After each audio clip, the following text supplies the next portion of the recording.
Começa agora Café e Palavra com o pastor Jonathan Souza. Graça e paz, querido irmão, amigo, chegando aqui para mais uma manhã, Café e Palavra. Nesta manhã eu quero estar meditando com você aqui em Gênesis capítulo 40, no versículo 14, depois nós vamos para o versículo 23 e depois nós vamos para o 41, versículo 14 novamente. Amém? O versículo 14 do capítulo 40 de Gênesis diz assim: Porém, lembra-te de mim, quando tudo te correr bem, e rogo-te que sejas bondosos para comigo, e faças menção de mim a Faraó, e me faças sair desta casa. Porque de fato fui roubado da terra dos hebreus, e aqui nada fiz, para que me impusessem nesta masmorra. Versículo 23. O copeiro-chefe, todavia, não se lembrou de José, porém dele se esqueceu. Capítulo 41, versículo 14, nos diz assim,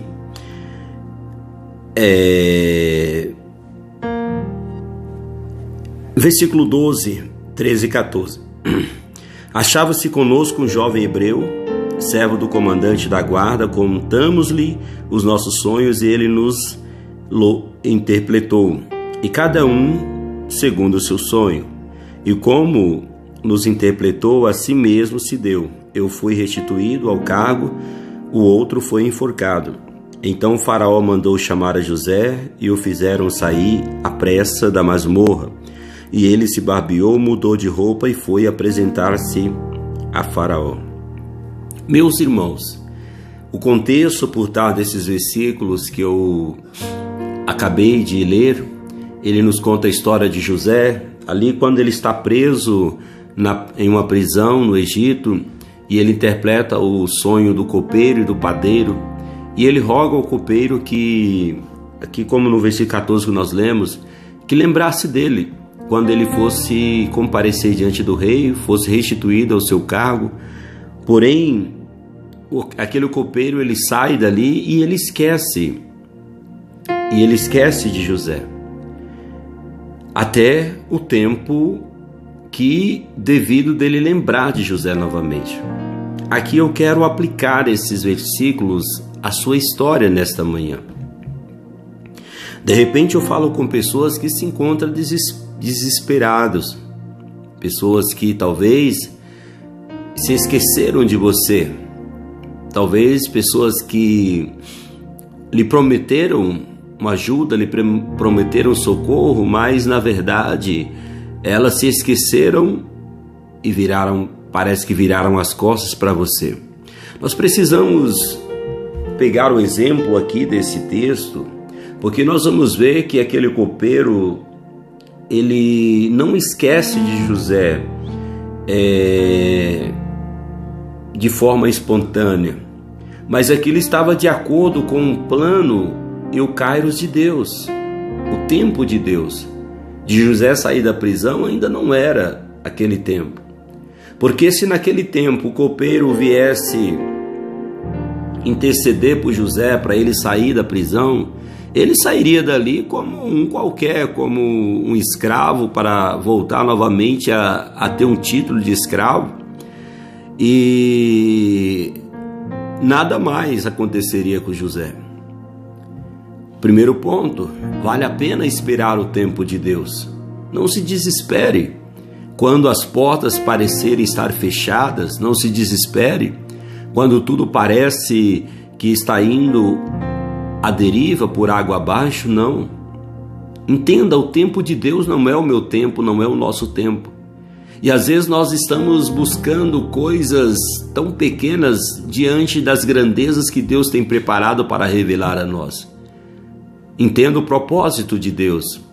O Paulo, ele vai nos dizer em Romanos capítulo 8 que todas as coisas cooperam para o bem daqueles que amam a Deus, daqueles que são chamados segundo o seu propósito. Eu estou falando com pessoas nesta manhã que Deus chamou para um propósito. Assim como ele chamou José, ele permitiu José chegar ao Egito por um propósito, que José vai entender lá na frente, no capítulo 45 de Gênesis, ele mesmo vai testificar para seus irmãos que Deus levou ele ali para salvar muitas vidas, ou seja, Deus tinha um propósito.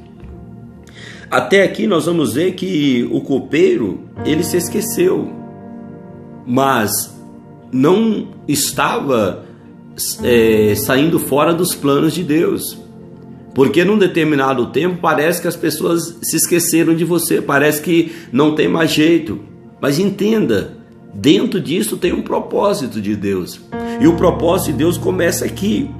Deus dá a Faraó um sonho, uma interpretação de um sonho, e ele vai buscar a interpretação desse sonho através dos seus magos, dos seus conselheiros, e nenhum consegue interpretar aquele sonho para Faraó. Agora aqui,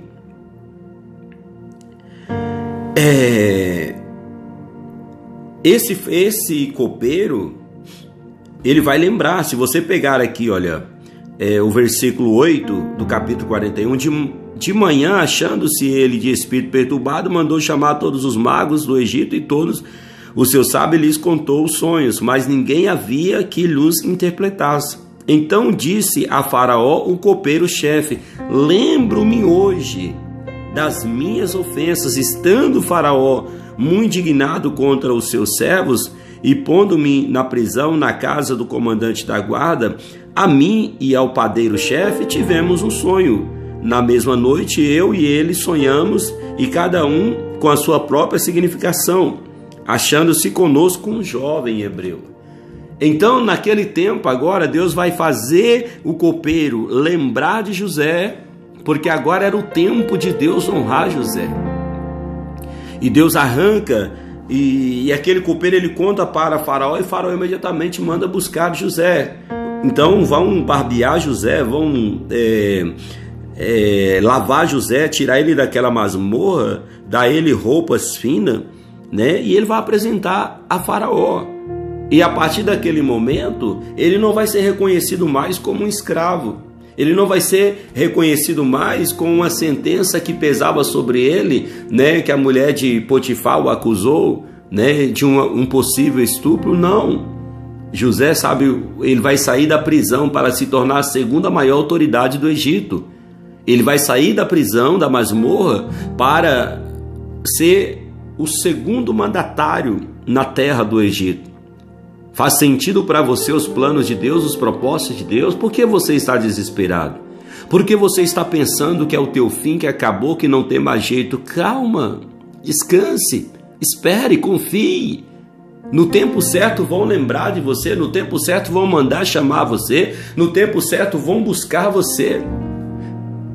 Mas se as coisas acontecerem fora do tempo, você vai ser simplesmente um escravo e nada mais. Mas quando chega o tempo de Deus, Ele honra teu nome, Ele escreve a tua história, tornando você uma pessoa próspera. Então, descanse. A palavra de ordem é: descanse no Senhor. Descanse e espere. Mesmo na prisão, tem livramento. Mesmo na prisão, tem socorro de Deus. Amém? Eu fico por aqui, até nosso próximo encontro. Até lá, fique na paz.